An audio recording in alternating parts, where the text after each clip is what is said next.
श्री राम। कल हमने पढ़ा, निषाद राज ने एक पर्वत पर चढ़कर बताया भरत जी को कि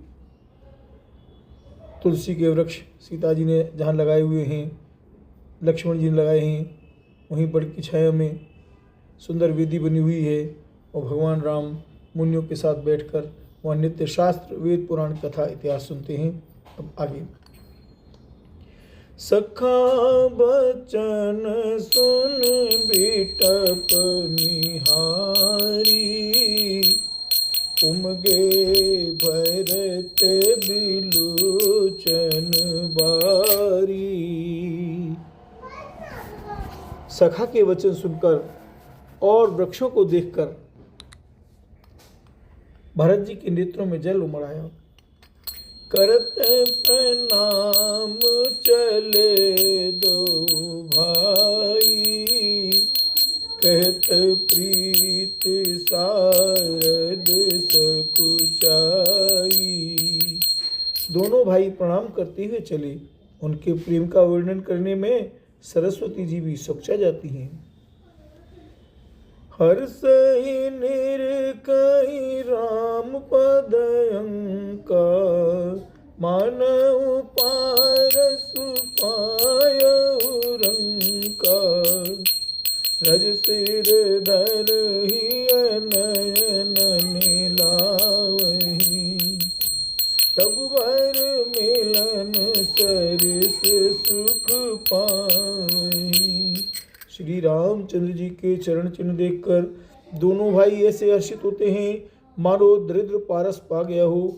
वहाँ की रज को मस्तक पर रखकर हृदय में और नेत्रों में लगाते हैं और श्री रघुनाथ जी के मिलने के समान सुख पाते हैं। राम देख भरत गति अकथ अतीवा, प्रेम मगन मृग खग जड़ जीवा। सकहि स्नेह विवश मग भूला, कैसु पंत सुर बरसहि फूला।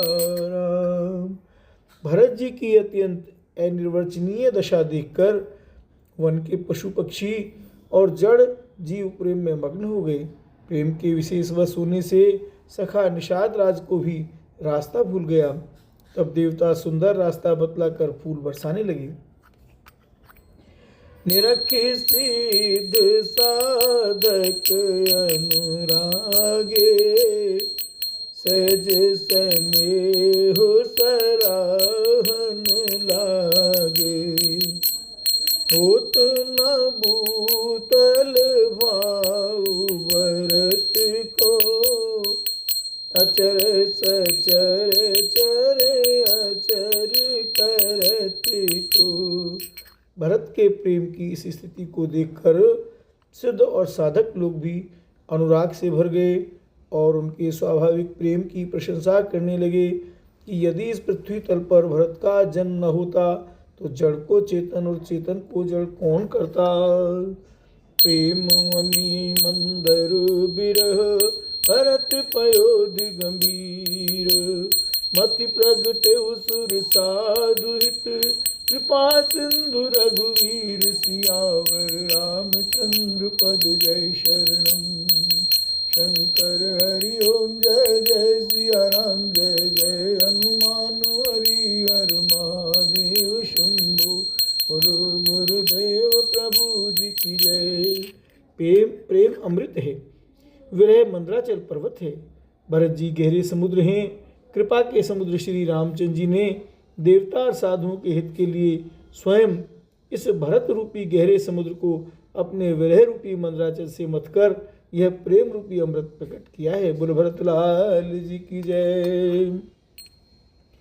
सखा समेत मनोहर जोटा, लखे उन लखन सघन बन ओटा। भरत दीक प्रभु आश्रम पावन, सकल सुमंगल सदन सुहावन। राम सखा निषाद राज सहित इस मनोहर जोड़ी को सघन वन की आड़ के कारण लक्ष्मण जी नहीं देख पाए। भरत जी ने प्रभु श्री रामचंद्र जी के समस्त सुमंगलों के धाम और सुंदर पवित्र आश्रम को देखा। करत प्रवेश मिटे दुख दावा, जन जोगी पर मारत पावा। देखे भरत लखन प्रभु आगे, पूछे बचन कहत अनुरागे। आश्रम में प्रवेश करते ही भरत जी का दुख और दाह जलन मिट गया, मानो योगी को परमार्थ परम तत्व की प्राप्ति हो गई हो।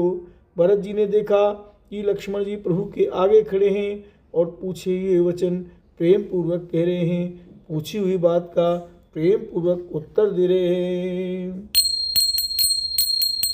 शीस जटा कटी मुनि पट बांधे, पुन कसे कर सर धनु कांदे। बेदी पर मुनि साधु समाजु, सिय सहित राजत रघुराजु।